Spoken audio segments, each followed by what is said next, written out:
Welcome to the Banker Lamp. Please enjoy the video. You start by shredding or finely chopping 2 cups of cooked ham so the salad binds evenly. This creates small pieces that hold dressing without becoming mushy. While you chop, measure 1/2 cup diced celery and 1/4 cup diced onion to add crunch and sharpness. Those contrast the ham's richness. Once done, combine the ham and vegetables in a large bowl. Make sure to remove any gristle or large fat pieces so the final texture stays pleasant. You'll whisk the dressing next.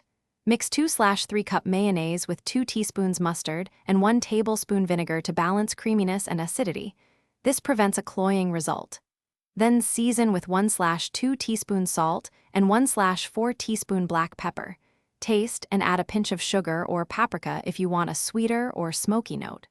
Once the dressing is ready, fold it into the ham mixture gently. This preserves small chunks and ensures every bite gets. You finish by covering the ham salad and chilling it for 30 to 60 minutes so flavors meld and the dressing firms slightly. Chilling also tightens texture for easier spreading.